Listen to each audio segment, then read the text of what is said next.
Welcome to the 22nd episode of A Change is a Chance. My name is Ryan Lowe, and my goal is to educate listeners, especially young ones, on the issues in this world by interviewing different experts who can teach us how to make a difference.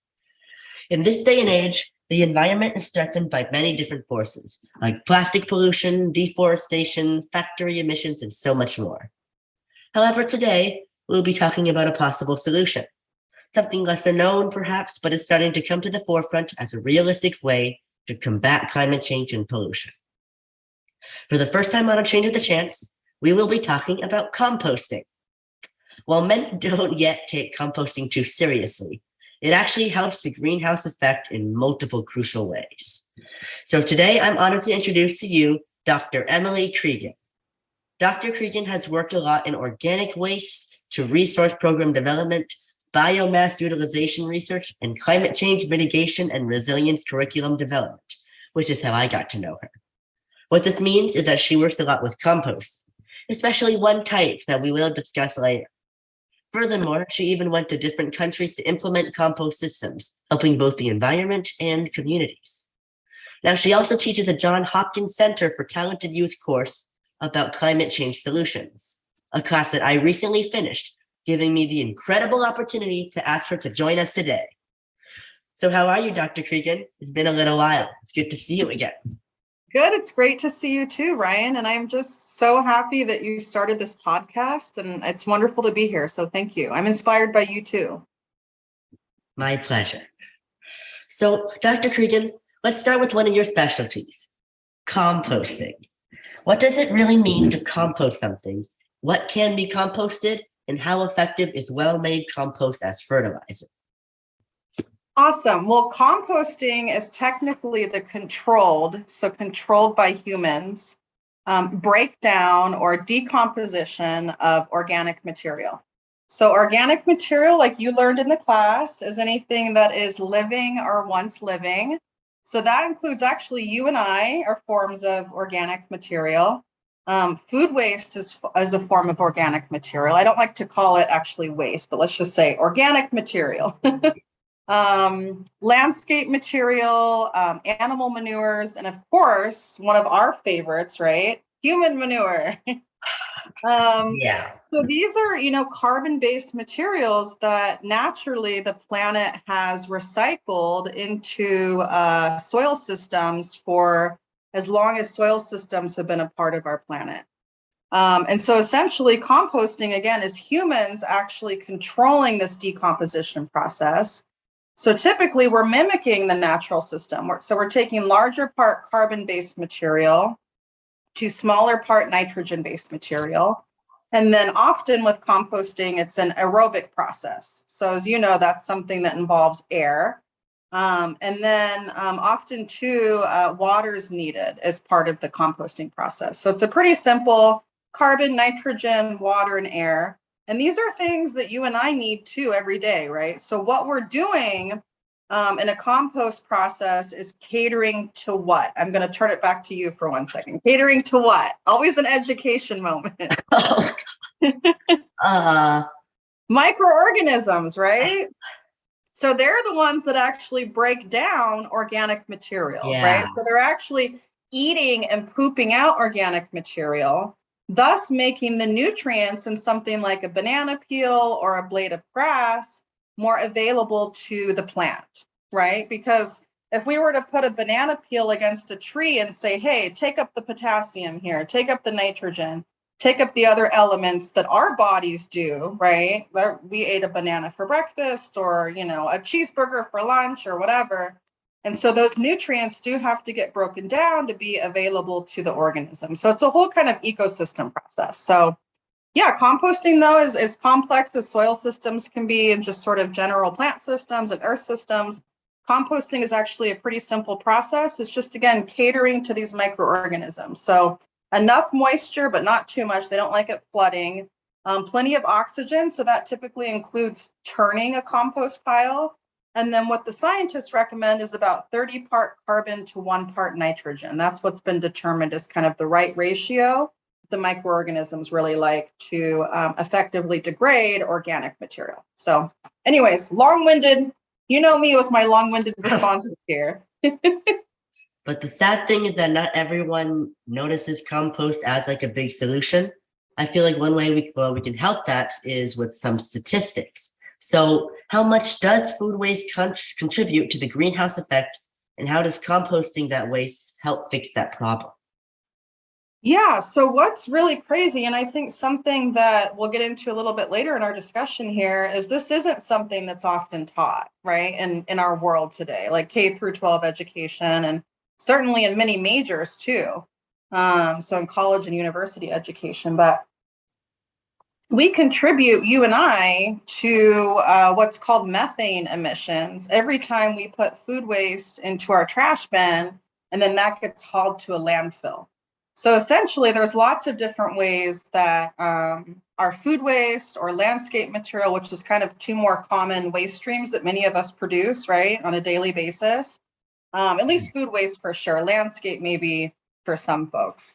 So basically we put that, again, I'm going to use the banana peel again, we put that into our trash bin, right? Or it could be something like a tea bag or coffee grounds or leftover rice, but we'll just say banana peel. Yeah. And then that gets picked up by a trash truck, right? A waste company. And typically that truck is using some form of fossil fuels. Often it's in the form of gasoline to transport the truck, right? And transport the food waste. Yeah. And so just with that step, we're producing quite a bit of carbon dioxide, which we know contributes to climate change. And then once the banana peel gets to the landfill, and again, this could be any form of organic waste material, but we're using the banana peel. Once the banana peel gets to the landfill, it actually creates methane. And getting to statistics, methane has actually been shown to be about 80 times more potent than carbon dioxide as a greenhouse gas, meaning it's much more effective at actually warming our planet. So yeah, it's crazy, right? So I think did I answer your full question there, or was I missing something? Well, we can also talk a little bit about how composting that waste fixes or adds. Yeah.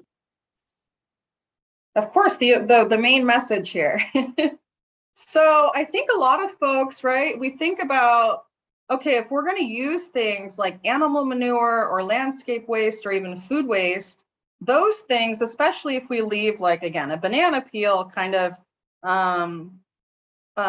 if we leave it to degrade, oftentimes there's a buildup of bacteria, right? So that bacteria is attracted to the organic waste material as a food source, but some of that bacteria may not be beneficial, right? So people may be concerned, well, if I'm using this organic waste material directly, right? If I put the banana peel directly onto my soil, what's to stop that from adversely affecting like my tomato plant? And then I ingest some maybe form of bacteria that isn't so beneficial. So what composting does, and again, if it's done correctly, so about 30 part carbon to 1 part nitrogen, plenty of oxygen, and then enough moisture.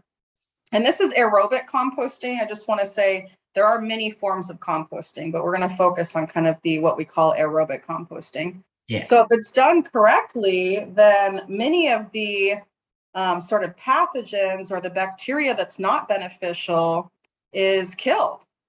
Because compost systems actually get to really high heat. And I know we talked about that in class. Yeah. And that happens naturally, right? So it's all these bacteria that are really drawn to this kind of controlled compost system. It's like this optimal, like happy house, if you will, this huge, like, wonderful, like Disneyland, if you will, for bacteria. And they're like, hey, I got everything I need here. I'm going to populate and I'm going to grow exponentially.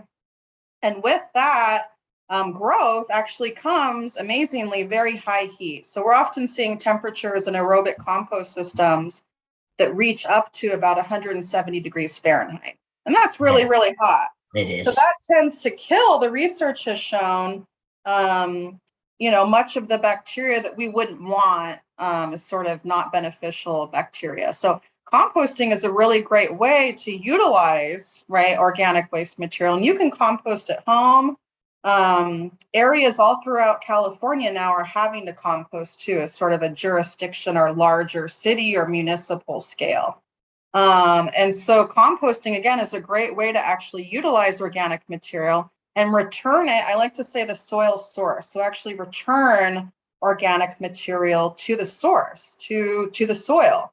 Kind of mimicking what trees and what plants have done naturally for so long, right? They drop their leaves, they drop their fruit, and that contributes again to the nutrient cycle and all sorts of beneficial things in the soil. Yeah, it's a really amazing solution that like really bolsters the carbon cycle, right? Absolutely, because it's like we're actually returning.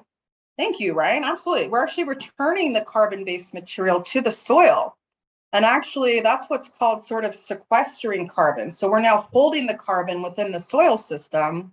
And it is a huge way to mitigate or lessen the effects of climate change, right? Because instead of having that carbon-based material break down in a landfill where it creates methane, that carbon-based or living or once living material is now being stored in the soil system. So yeah, absolutely.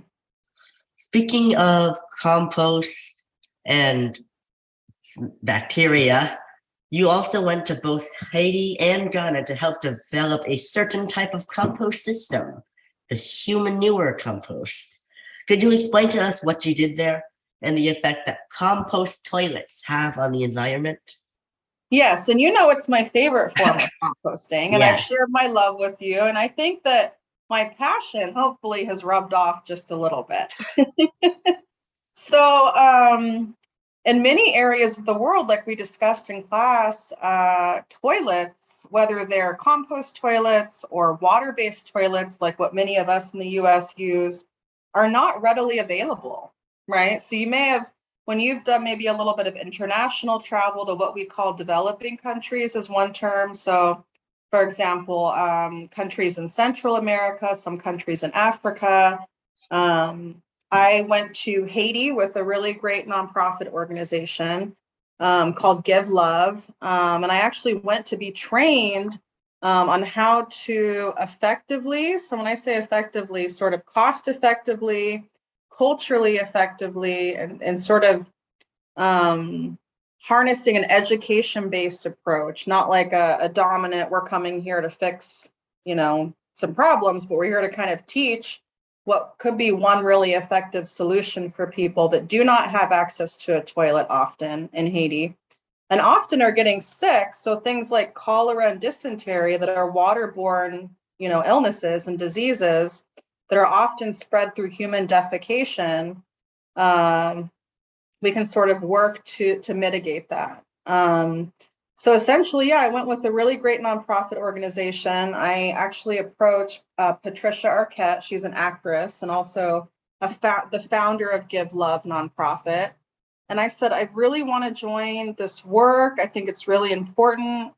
Again, if we can figure out how to get the human waste out of the water system and back into the soil, it can actually be a resource instead of something that degrades the people and degrades the environment. And so I worked with quite a few local Haitian people, and we actually sort of learned how to develop human waste to resource compost systems at a school. And so essentially we built and we learned how to build very simple. So I think I mentioned in class that we used wooden pallets, right? Yeah. So something that was more readily available, really no technology system. So those are things we have to think about, right? For a place that isn't as reliant or hasn't developed their technological systems. And certainly there are all sorts of other factors like governmental corruption, high rates of poverty, all sorts of things, right? That could be a whole class in itself. It could. Yes. And so we worked with the local people, and then for the actual toilet part, we used, it was between, I think it was about a 10-gallon bucket. And so that we built essentially wooden porta potties. So you can imagine a porta potty and one next to, several of them next to each other. And then using a 5 or 10-gallon bucket as the main collection. So for both number 1 and number 2. And then the most expensive part of the system was actually importing a toilet seat. So essentially we would cut a hole. It was like a box, and we cut a hole and then put the toilet seat on top of that. And then the 5 or 10 gallon bin would go underneath. And so human waste is really high in nitrogen.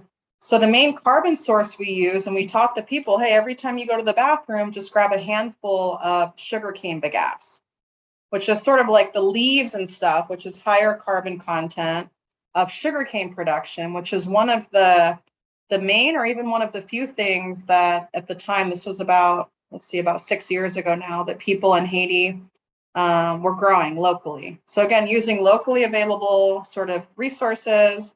And then we would train the people. So once the 5 or 10 gallon bin kind of filled up, again, with carbon-based sugarcane bagasse, and then human waste, higher nitrogen waste, they would dump that into a larger sort of compost bin that we built with wooden pallets. And then following Joseph Jenkins, he's written a lot on humanure. There's a couple books that I think I've shared with you that he's written that tends to be more reputable and science-based. That material actually sits unturned for about a year. Yeah.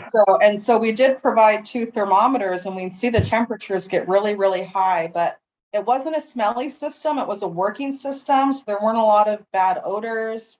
And again, we are keeping this, what I consider precious. You know, it's human poop, essentially. And I see that as a precious resource. We were keeping that out of the water stream, and then eventually back into them producing their own plants, their own things that they would eat, and then also sell at market. So it's a really great kind of full circle initiative. So I hope to do more of this in the future.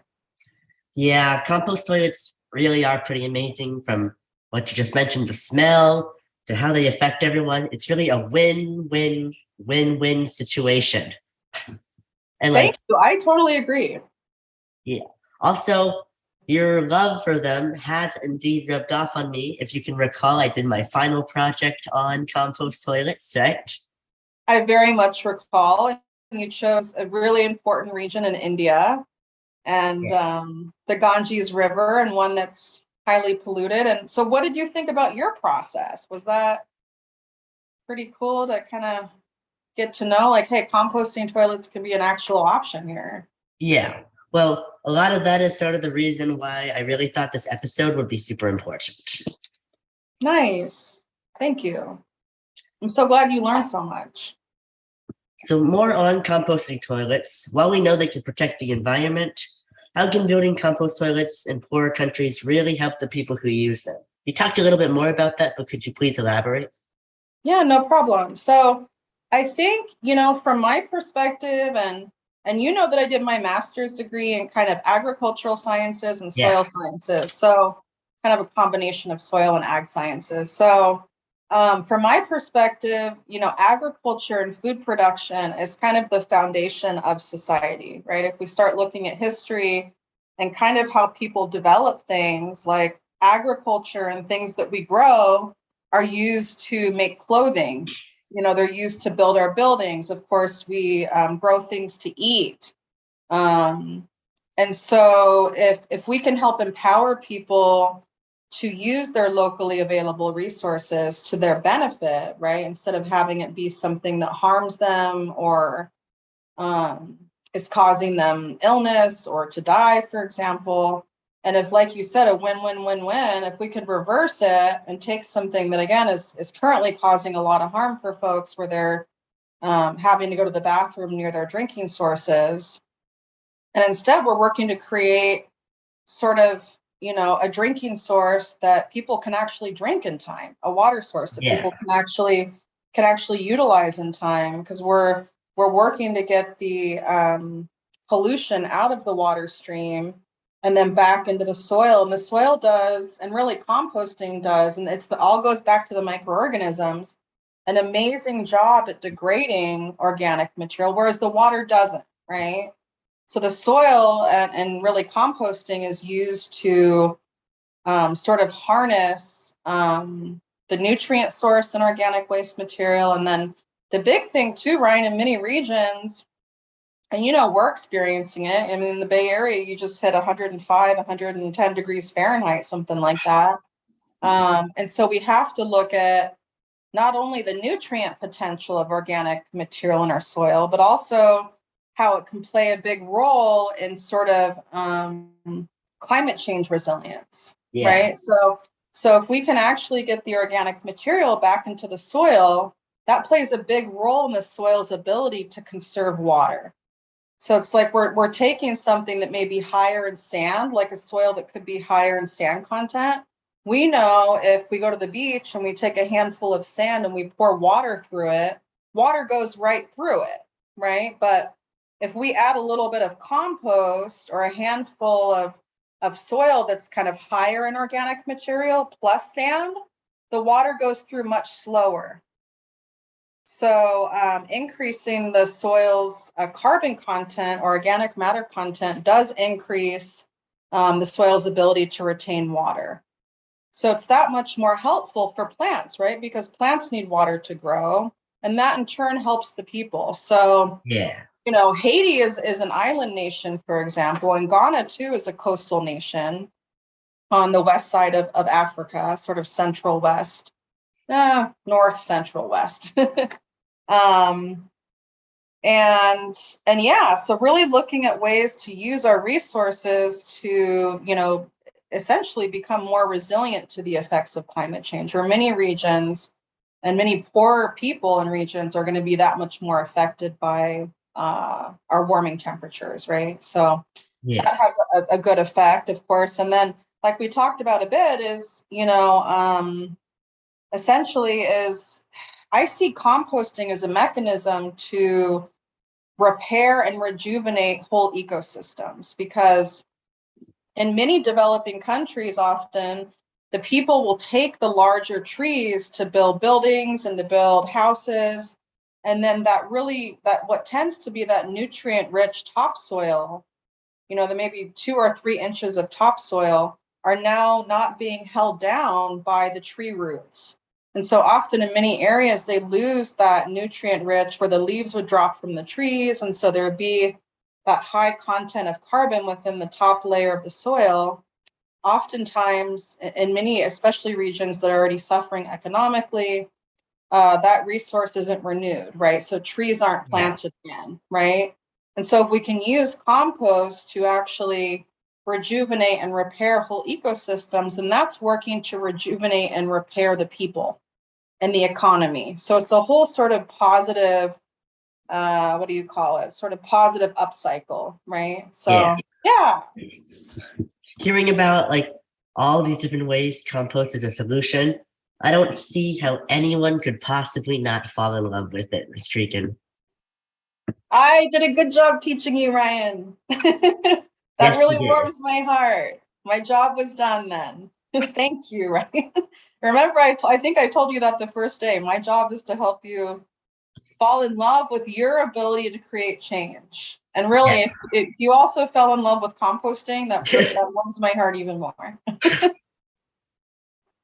So as I discussed earlier, you've also created an entire class and curriculum around climate change called Everything is Connected, Solutions to a Warming World.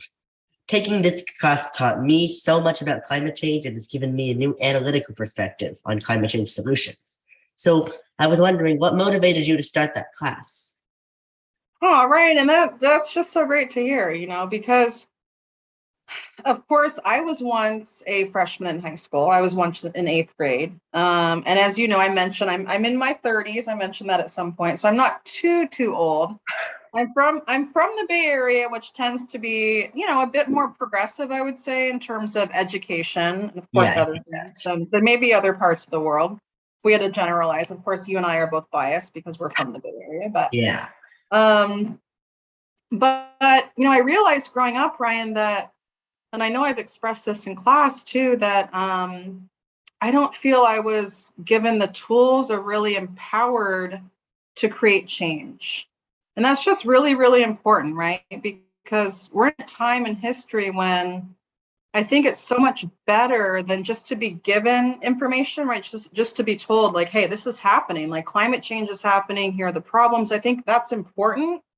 But I think it's even better to kind of say, hey, here are some of the problems, and then have the next generations and really empower the next generations to create the solutions. And really with my work in Haiti, with Give Love nonprofit and the other work I've done, empowering people, I think, is so much more effective at creating change than really any other modality or any other sort of tactic, right? Because I can walk in and say, hey, I have a, thank you. Yeah, I have a PhD in this stuff. Like, listen to me, it's like, well, no, how about you do the research, you figure out what the problem is, and then use your analytical skills, like you said, use the tools, some of the tools I provided in class, like how to develop an economic analysis, how to develop a cultural analysis, how to figure out what is climate change mitigation versus climate change resilience, and why are both important? What do these definitions mean? Where does carbon come from? What is the carbon cycle? So kind of giving you this larger toolkit and then allowing you to create and allowing you to initiate the actual change, right? Yeah.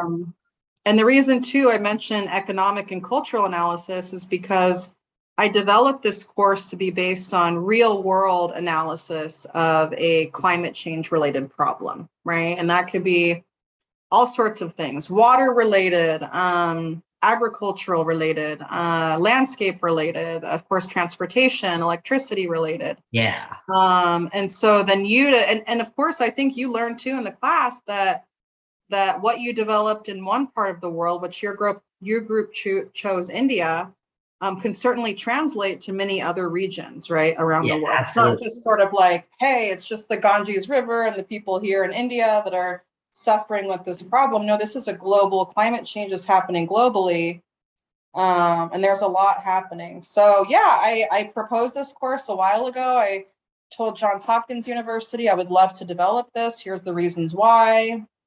And it is, as I've mentioned in class, it is a bit upsetting to me that the brunt of climate change is really going to fall on, let's say, my generation, the generation before me, and then your generation, to really try to solve. And if you're not empowered with the ability to solve, then where are we headed, right? And so yeah, that's why I initiated this course. It was, as I've told you too, on a personal note, it was a little bit scary to do so, because I'm like, why is nobody else doing this? And let's actually do this. And so I really hope that in the future I can continue along this path and maybe help influence larger education models, right?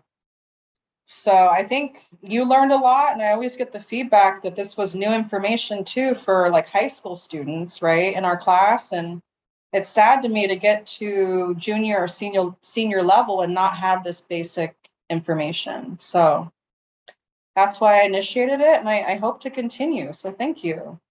Yeah. Well, I just want you to know that all of the amazing things that you've taught me and countless others have not gone in vain. Oh, thank you, Ryan. And that's the basis of it, right? Like, it's not even about me, it's about you. And I think you realize in the process, wow, with a group of people, with working with other people, harnessing our own intellect and our skills and our research skills and our presentation skills. Like, you're a great presenter, for example. I think you kind of rubbed off on your group members too in that way. Hey, we could do this or do that. And working together, you produce something really amazing, and a very viable option for the region that you chose. Thanks. So, how have you and your class inspired students to make a change in the world, example-wise? In your opinion, is education the most important way to fix the future? And you talked about that too, but could you elaborate as well? Yeah, thank you. And I'm kind of, like I said, you hit my passion point here, so I'm kind of bleeding into one question and the next. And so yeah, real world example. So and I think I mentioned this to you all too in class, and this, of course, you're not obligated to do this as part of the course, but a couple of the groups in past Everything is Connected Solutions for a Warming World courses, the students would actually reach out to the region that they studied, and the region where they developed a a real world climate change solution. And so a couple of groups actually reached out to local governments and said, here's the research that we did. We're part of the Johns Hopkins University Center for Talented Youth, and we worked on this for such amount of time, and here's the research that we found, and here's the potential solution that we've determined. And again, the solution includes the economic analysis, right? At least partial, some economic analysis. Of course, this isn't a PhD dissertation, but you put some effort and time and research into how much this could potentially cost. If this is something that could work for the society, again, we've talked about how would certain solutions fit into particular societies, looking at religious components. In a place like India, for example, many people don't eat beef, right? So it could be, a good option here for parts of India to go in certain directions, but maybe not parts of Texas, for example, where beef has become an integral part of their economy. But still, there's always room for change, and so a couple of student groups have reached out to government. I haven't heard quite if anything came of it, but I think education and providing each other with the information and the education is a huge part of trying to fix this climate change problem. I don't think it's the only part. I think we really have to think in a way that's multi-pronged. For example, I'm really hoping that at least a few of you eventually become CEOs or directors of large companies. And you can say, hey, in part because of this class that I took with Dr. Creegan many years ago, and everything that I learned, and all the initiatives I took thereafter, I want to create a better company model here. I want to create one that has a lower carbon footprint, one that thinks about transportation, one that influences local transportation. So maybe mandating partial hybrid type work, right? So people are transporting less, or advocating for public transportation, using alternative forms of energy, using large scale solar or wind power, buying locally, buying food locally, and supporting local farms. So then produce and food for the company kitchen isn't being flown in or shipped in from thousands of miles away. So so I think education is one big, because again, I see education as a modality, or as a huge avenue to empower the next generations with their own ability to create change, not just today, but for the future. But certainly not the only one. Yeah. So, I can share one other quickly. So, I did teach in person at one point. It wasn't at Johns Hopkins, at a different school, but I did, of course, have to teach. I had to integrate climate change education and sort of this problem solution model. And the students actually developed, and they conducted their first ever campus waste audit. Oh yeah, cool. Yeah. And so essentially this campus, this school, the private school here in San Diego, California, is almost 100 years established. So this is like 100-year-old school. They've never conducted a waste audit, right? And of course, we know organic waste plays a huge role in climate change, right? And so the students actually conducted it. They separated the waste, they weighed it, they determined percentages. And then Ryan, actually presented solutions to the administration. And guess what? The administration implemented at least a couple of these solutions. How cool. Like, they actually influenced change, right? And that's amazing. Yes. So I just think, and again, these were 7th graders.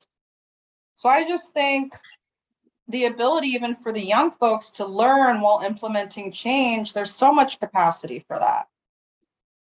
There needs to be more of it, Yeah, it just goes to show how good you are at inspiring people. Well, thank you, Ryan. I'm always learning myself, and certainly this life is full of opportunity to grow and learn, but I appreciate you saying that. It really warms my heart, and I'm doing my best. That's all we can really do. Of course. So one of my favorite parts of your class was learning about the differences between climate change mitigation and climate change resilience. However, many people have not yet learned about these terms. So what do climate mitigation and resilience mean? What are some current examples, and which would you say is more crucial in the current state of the world? I just have to say, Ryan, these are great questions too. So thank you. Eh, Yeah, and I agree with you because I think I've shared in class, I would talk to my family, for example, during Thanksgiving dinner or whatever. I'm always trying to fit this information in. And even my educated, at least a few people in my family have PhDs, many have master's degrees. Of course, not climate change focused or not environmental science focused, but they didn't know these definitions, right? They had heard of them. It's like, oh, these kind of like buzzwords. So I totally agree with you that a lot of folks are like, hey, I've kind of heard of this, but what does it mean? And so climate change mitigation means to mitigate the actual direct effects of climate change. So that means, yeah, and I see you smiling because you're like, I know, I drilled it into you guys. I know you know that one. Because really, once you know some of the kind of crucial definitions, you can actually start to like formulate thoughts about them and then create change, right? So basically to mitigate climate change is to either reduce the kind of prominent climate change gases. So that would be something like, carbon dioxide, of course, or methane, nitrous oxide. So reducing the prominent climate change gases. So that could be something like driving less, right? So many of us drive, whether it's our parents driving or us driving, and unless we have an electric vehicle or some sort of hybrid vehicle, we're using quite a bit of gasoline, which is a fossil fuel. And once that gasoline is sort of burned or ignited for energy in our vehicles, the byproduct of that is carbon. yeah. Carbon then combines with oxygen, creating CO2. And so something like driving less would be an example. Also something like doing a waste audit at your school, even your high school now, right? I'm giving you a little ideas here, which I know you've probably already thought about. I know you're just starting here in ninth grade, but anyhow, it's idea for the future. And then encouraging your school to maybe go partial solar, right? To maybe install some solar panels, right? And to say, hey, school, you could actually save this much money in the long term too, if you consider this, right? Which can often be kind of a push for people. But yeah, so those are examples of climate change mitigation. And then climate change resilience is actually being resilient against the current effects of climate change today. So for example, we've been experiencing in California a lot of wildfires, right? Yeah. And so we can't directly affect what's happening today, right? So if there's going to be a wildfire next door, or my mom lives in Sonoma, California. So last week it got up to about 115 degrees Fahrenheit. Oh my That God. was middle of September. I'm sorry, less the middle, beginning of September, September 5th or 6th, it was like 115 degrees Fahrenheit. That's crazy. I know. And it's like, these are the effects of climate change that people have to be resilient to today, right? I mean, some folks we know can die of heat stroke, especially more vulnerable folks, like older folks or younger folks. And so in many other areas, let's say related to rising global temperatures, people don't have access to potable or drinkable water. Right. So that's another example of how people are having to be resilient against the current effects of climate change. And so you asked me too, Ryan, do I think one or the other is better? Well, I think it's kind of like a yin yang. Like we need to still focus on mitigation. There's a lot of hope. As a scientist, I've read a lot of the studies, and I'm sure you've heard of them. This isn't part of your question, but just a quick aside here. A lot of studies that say we are going to be doomed here, but I think we haven't done enough application of, for example, the other part of climate change mitigation, which is sequestering carbon. How do we get carbon back into our living systems? So, trees do this naturally. Yeah. They photosynthesize and they take up CO2 and use it to build their living parts. They use the carbon to build their living parts. And so, the research really predicts the outcome if we continue to emit carbon-based gases the way that we are today. But there isn't enough research on, hey, if Ryan decides like, hey, he's going to approach a school and he's going to get an on-site compost program going with the club he's going to be a president for in 2 years, or 1 year, or this year, potentially later on.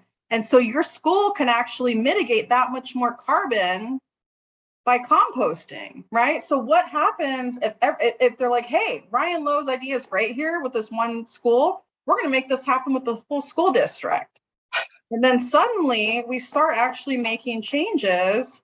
And I think what the models predict can start shifting. So I think there's a lot of hope here, but both the mitigation and resilience, I would say, play roles, and they're both important, because of course we're having to deal with drought. You and I are from California. We're having to deal with drought, and we hear about it all the time. Well, climate change is playing a very big role in that. So, and again, we know with composting, that's a big way to be resilient, right? We can increase the water holding capacity of the soil just by composting. So, yeah. Well, I feel like there's still a lot of hope left in the future, but big changes can only be made when you have amazing teachers like you. Oh, well, and amazing students like you. I'm just so amazed. Thank you. This podcast you started, I can't remember when, but a while ago. Yeah, it was 2019, December. Yeah, so you're actually working to create change, which is really all we can do. And you're working to educate people, which I really honor you for that too. Thank you so much. I'm proud of you. Well, yeah, thank you so much for talking to me today. I have learned so much more about composting and educating youth. Never stop inspiring today's youth and shaping the future's fighters, Ms. Creegan.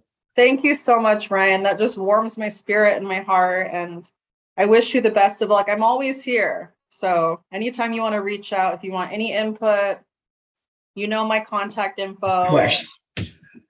Yeah. So that's it for Change the Chance, episode 22.